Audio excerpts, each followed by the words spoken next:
This channel is supported by TrueFire. TrueFire is an online library of lessons from some of my favourite players. There's thousands of lessons on there. You can use the promo code JNC40 to get 40% off of any of their courses.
So, I saw one of these in a shop a couple of times recently in Exeter, and it made me think that's probably the coolest looking guitar in the shop. So the shop didn't have a whole range of stuff. It had some Fender Vintera stuff, it had some Ibanez stuff, a few PRS Silver Skies, that sort of thing.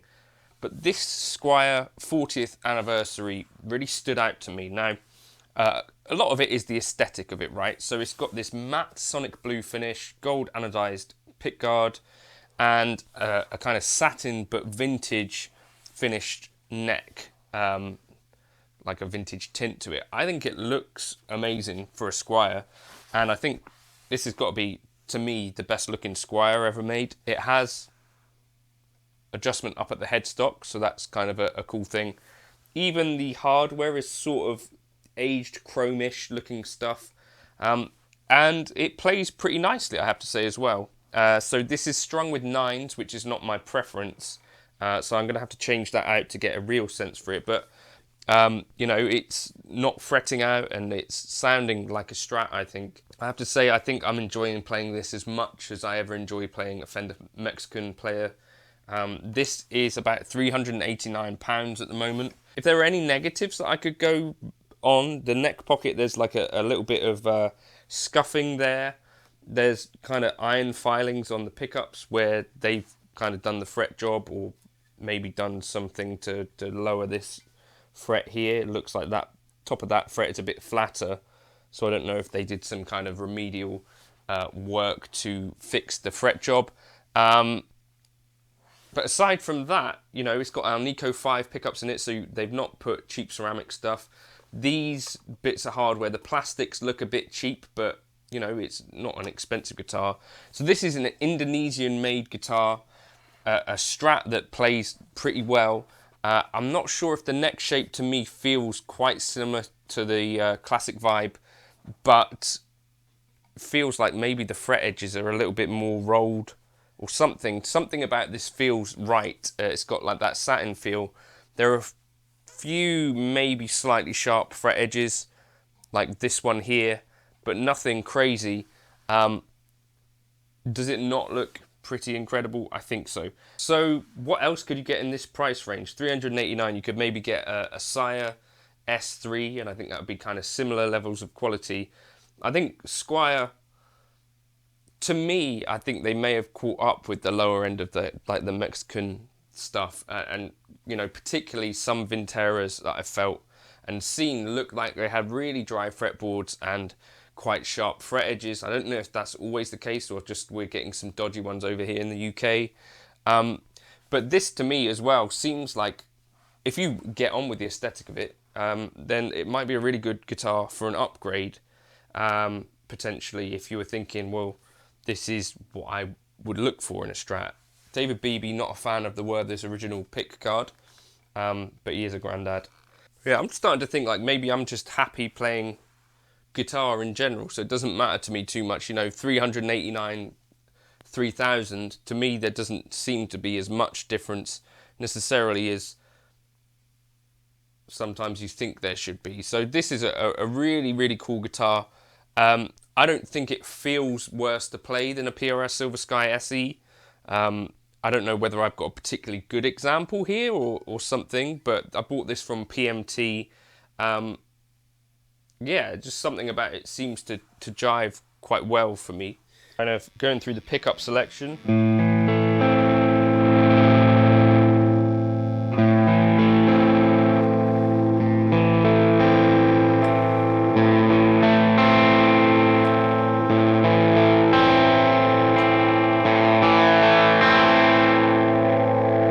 And a tone knob on the treble pickup, so that's handy too.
So I guess, of course, there's like a little bit of a honeymoon thing going on right now, and the real test will be to see if you see this popping up on the channel a little bit more. I know Chris Buck has been using a 40th anniversary Jazzmaster, and he's actually been using that live. We saw them playing live in Exeter, and he was playing that one with a capo, I think. So I don't know. To me, I'm thinking that's a really, really, really pretty good guitar for the money. I'd easily, I think, put that up there kind of with the Mexican player stuff. It's not necessarily perfectly finished, and this is the same sort of thing that I've noticed with some of the Sire guitars coming out of Indonesia. At this price point, you're going to see maybe a little bit of kind of sloppy seconds, like a little bit of slop on the body. You know, maybe you might find there's like a little bit of scuffing somewhere. Maybe there'll be a ding or two, and I think that's probably okay at this price point, right? I think if you were paying 600, 800 pounds for something like this, you'd maybe want to see perfection or something close to it. But at this price point, I think this could be quite a good platform. You know, if you decide, well, I really like this kind of Stratty vibe, stick some of your favourite pickups in there. Maybe you change the volume pots, maybe you change the pick guard. I think you could end up quite easily with a guitar that suits you better than a Mexican player.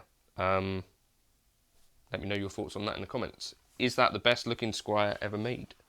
I think it might be. I'm using a variety of HX Stomp presets there, and in the intro you can grab those in the Gumroad link. Now here's some more playing. The backing tracks as well, if you want them, you can request them on Patreon, and I put those up regularly.